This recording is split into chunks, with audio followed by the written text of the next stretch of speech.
Welcome, brand builders. This is your host, Angelique Bolding from Fotofy. And today I have a special guest, our very own Monica Brady, who will be joining us. She is the Director of Customer Experience, Customer Support, and many other hats and titles here at Fotofy. And she works very closely with our global enterprise clients to ensure customer growth and successful experiences across our entire platform and program. A big part of that is our training and development. So today's topic around enterprise training and development also dives into the idea of organizational change and how each of these collective experiences and training modules that we create help our users and our partners be more successful in implementing our program. So Monica, hi, how are you? Hey, I'm Calling great. you from the other side of North Carolina. Yeah, where it's I love nice, it. sunny, and rainy today. Yeah, exactly. Well, thank you for joining us. As somebody who's run all of our training programs and have worked very closely with our clients, what are some of the first things that you learned out the gate from a customer experience standpoint that led to creating our first training module? Yeah, so when I first started and took on the customer support side, a lot of the tickets that we were receiving were just questions about basics. How do I use the app? How do I use certain features? How do I add my logo even? So um, we kind of learned just from all the tickets and customer questions that we received, people just really needed a basic understanding of how to create with Photofy. So we kind of started from there and created a step-by-step, feature-by-feature training program that will work, at least as a starter for everyone. So I think we kind of start with the basics and we're going to go a little crazy from there. Yeah, absolutely. And that kind of led also into more of our webinars and how we've created those. In the process of that workflow, what have you found to work best with working with some of our clients and getting them accustomed to some of the different trainings that we offer? So a lot of times we'll direct people straight to our Photofy Academy, which is probably one of the biggest things that we've ever done, created really, is just a curriculum based, step by step program teaching everyone feature by feature how to use Photofy and create their content with that, from absolute basics to free form creation that gets a little more in depth. A lot of folks really love that and even share that, which I actually noticed in a group over the weekend on Facebook where people were asking how they did certain things and people were like, oh, go check out the academy, it's amazing. I'm like, I love this. This is great.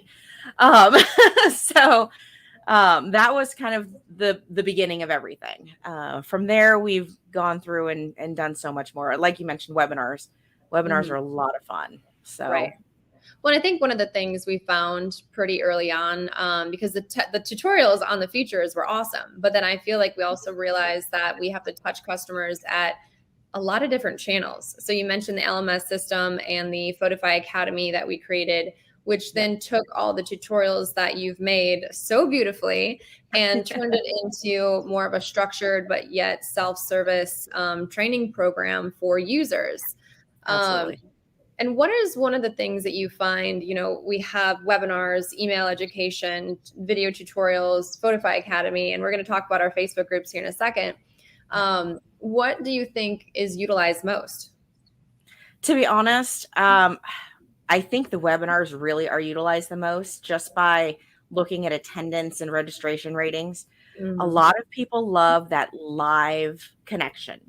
While the other ones are great and they can do it on their own time, they really love to be able to come on live and ask a question and see Mhm. something done in real time, which you can't do with any of the other things that we have. So, in a sense, while webinars do take a lot of time to produce and feature, it's worth it for those customers that really love it.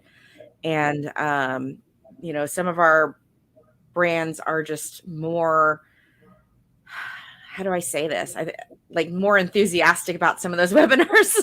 Yeah. So, I don't know if I want to name companies here, but Well, I have. fun ones that I love to do. Oh yeah. Oh yeah. I mean, I've been on those too, where it's, we have to tailor those experiences to each and every one of our partners. And it's not Right. a one size fits all mentality. We Right. mentioned earlier about the idea of like meeting them where they're at. Mhm. And for some, they want that experience where maybe they just want to be able to understand what's this feature? I need a video on this feature. Where others, as you mentioned with our partners, they're like, I want to be able to have a touch point where I can just go on live and learn. Oh yeah.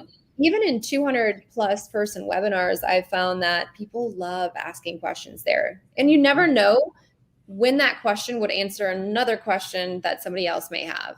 So I Oh think that right. that's really, really great area. And, it really have learned a lot in those experiences too, from the product standpoint. Yep.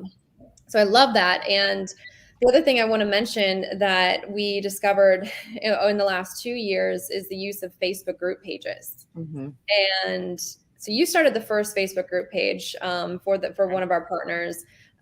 What are some of the ways that you've used that to collaborate with users? Oh gosh, so many ways. I think one thing that I noticed that they really love, I'll create a monthly social sharing ideas calendar, and people actually look forward to it. End of last year, they're like, "Are those going to continue?" Like, if you want them to, yes, I'll keep doing them. So I do, and they love it because it gives them ideas on what to share and create as well. So it helps them out. But we also do quick tutorials every once in a while. If we release a new feature, or if I notice that we've had a lot of questions about the same thing. I know one time I hadn't even gotten out of bed yet, and I'm creating on my phone and I'm recording my phone screen. I'm like, oh, I'm gonna go throw this up on the Facebook group, and people went nuts about it. It was something so simple like a gift tag for Christmas, branded gift tags so that they could use them for their customers. And they went nuts about it. It was crazy. So little things like that, little touches like that. And we also like to share what we call our Feature Friday. We'll go find some really cool custom things that some of our customers have created and share those out to give everyone ideas. So a lot of folks will be like, oh, how'd you do that? It sparks conversation.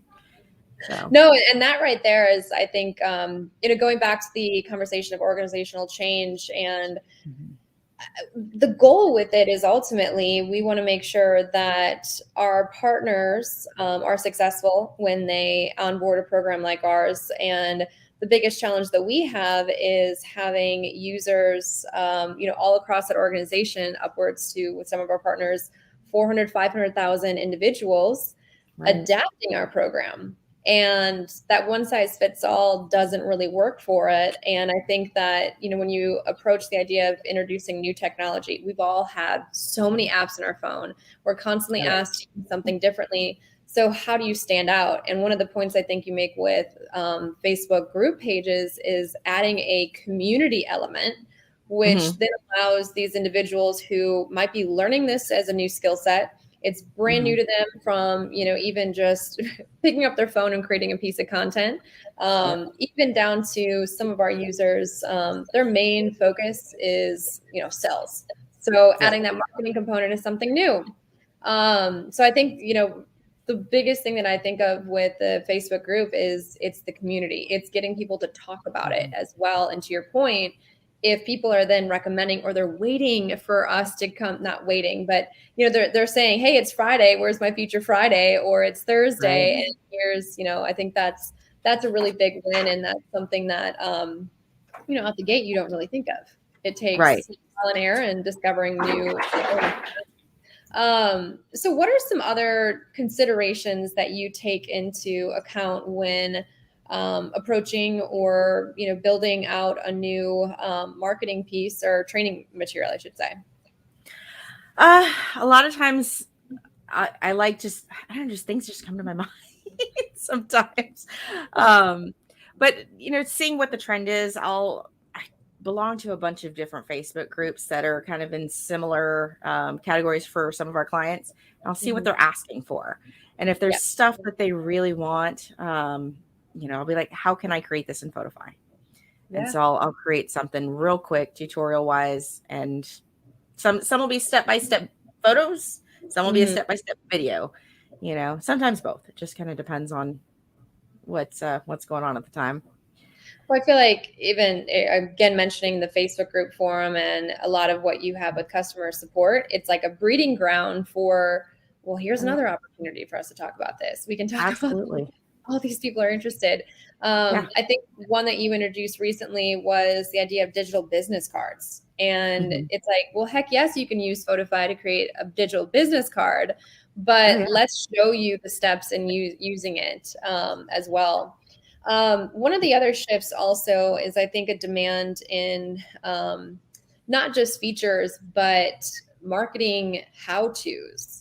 How do you Right. approach content like that and building out those type of areas when you work across so many different partners, brand guidelines? I mean, let's put ourselves in some red tape here. How does that work? Well, we do have to create content for each of our customers because we do have to kind of individualize it because of those brand guidelines are so vastly different. Oh yeah. So, we take a look at what a lot of their suggestions are because sometimes they'll have some corporate do's and don'ts Hmm. as far as consultants go. But there's a lot of general stuff out there too, like the best time to post to Facebook. Sometimes it's 10:30 a.m., sometimes it's 4 p.m. It just kind of depends, what your clientele is. Right. There's also, is it better to have a Facebook page or a Facebook group or post on your personal timeline?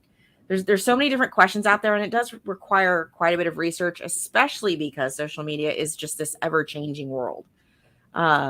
Years ago when I started in social media as a blogger, it's, evolved so much to what it is now that a lot of the stuff that I learned back in, gosh, let me age myself here, about 14 years ago is so different now in 2022, especially with all the things that we've gone through in the last couple of years. Yeah. So, we went through this bout of Zoom meetings where, no one was meeting in person for a while. So Hmm. how do you create a virtual background in Photofy to put, your information and all that stuff so you can do for real estate, a virtual walkthrough with your information on it. Right. We got to really do a little bit of research and just kind of pay attention to what's going on in the world at that moment. Be reactionary. Yeah, We try to plan exactly. for everything, but I think to your point, it's like, there could be a new thing that goes viral tomorrow because of one video on TikTok, but then, hey, here's how to create this because it's a great, great tool for marketing too. Oh, yeah. So that's, I think being nimble and knowing when to pivot Mhm. is strong in that regard. Um, Absolutely. yeah, so I think that, again, we've discovered it's not a one size fits all type approach. We've learned a lot throughout this process. And alongside learning is your favorite technical programs and software. I can't count how many times we've had conversations about what new programs to explore and what might work best for us. But Mhm. I guess in two parts, what are your favorite software integrations in the training process? And I mean, maybe we won't go with your least favorite. We won't press Don't here. put me on the spot there.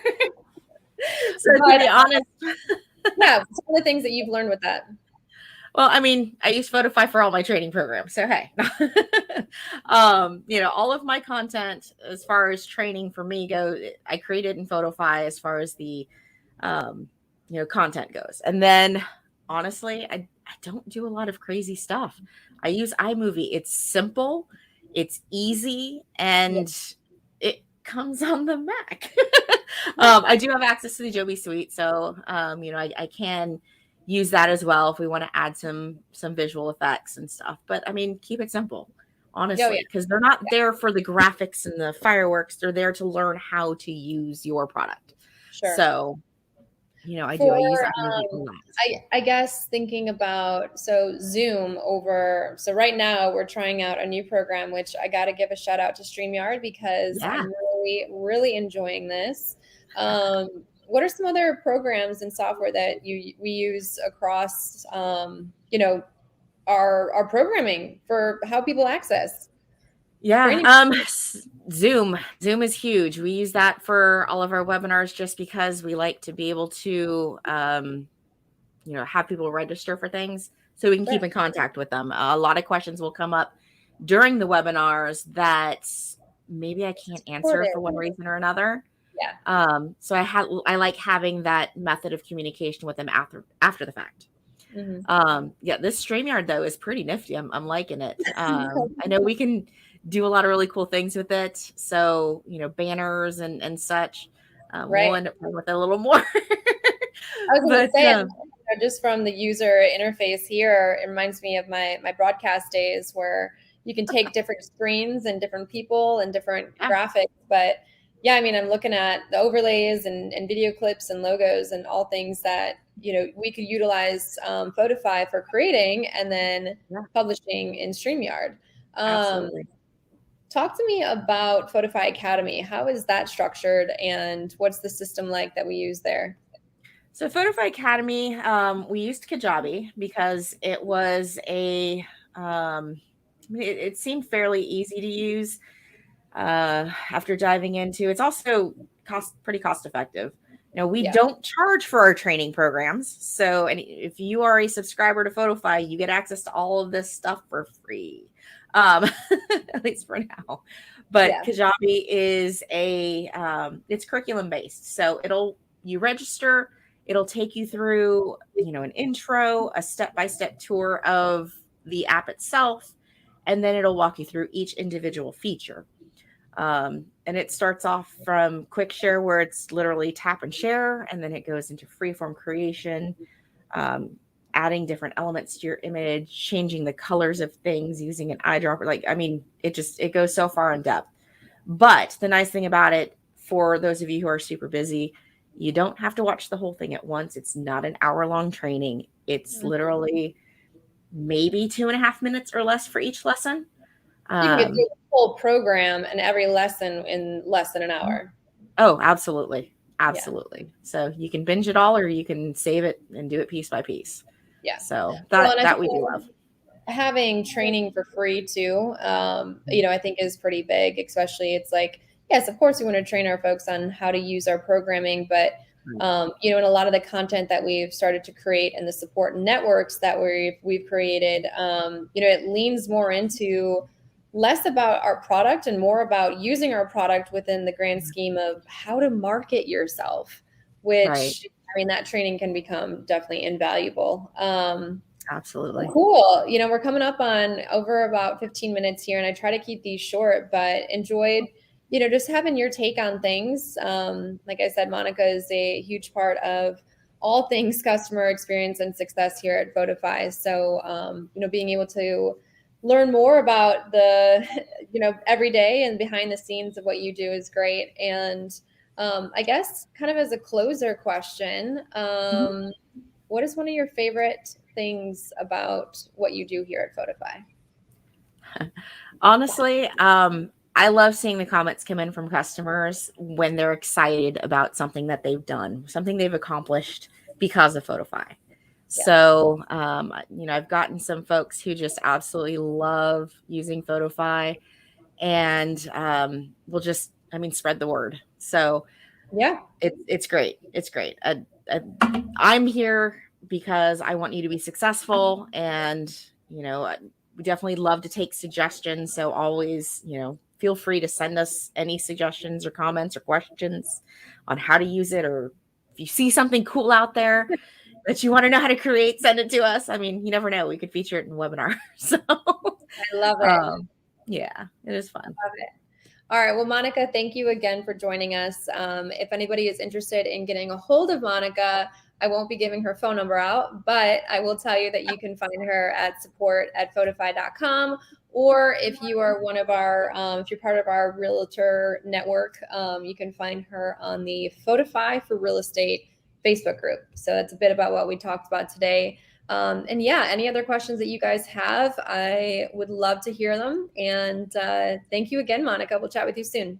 Absolutely. Thanks. Bye.